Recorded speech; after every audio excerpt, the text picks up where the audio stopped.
Weather ABC's Natalie Tarangoli shows us how one neighborhood in the northwest of Bakersfield watched Game 7 in a very unique way. And she joins us now live in our live center. Natalie.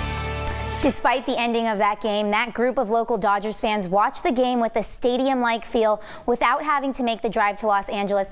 Here's some pictures of how they watched Game 6 yesterday. They were all set up on their driveway, and there's that big screen that they get that stadium-like feel without traveling. And 60 or 70 people gathered on Paul Rogers' driveway to watch the game. The group gathering again tonight for Game 7.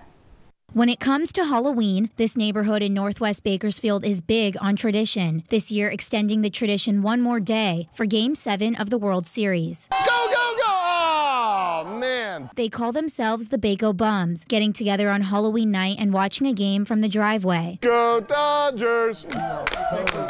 The big screen, the garage door. This is a projector that a buddy of mine brought down 14 years ago, and he never got it back. We're still using it. Whether football is on, or basketball, or baseball like on this year's Halloween, dozens of people come over to watch together. Everybody knows we have it every year. It's an annual. We don't really invite anybody. People just show up. This year, the tradition continued into Wednesday because they're all huge Dodgers fans.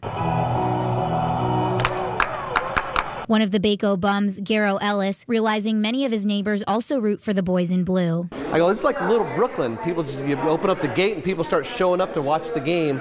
So we had the sign made as Little Brooklyn Dugout. Ellis watched 155 Dodgers games this season, so their Game 6 win was extra special because it was also his birthday. When you're a fan and you get that type of win, it means a lot. I mean, there might have been a few tears shed. Ellis even turning down tickets to Game 7 at Dodger Stadium to be with the Bako Bums instead. But to go and not be part of the 7th game with these guys means more, I think. Even though the Dodgers fell short to the Astros, the group says the tradition will continue. Most neighbors would complain, but we're a Dodger neighborhood. The Bako Bums were still in good spirits even though they didn't get to see the Dodgers win the World Series. They said just watching them get as far as they did to Game 7 was an experience in itself. In the Live Center, Natalie Tarangoli, 23 ABC.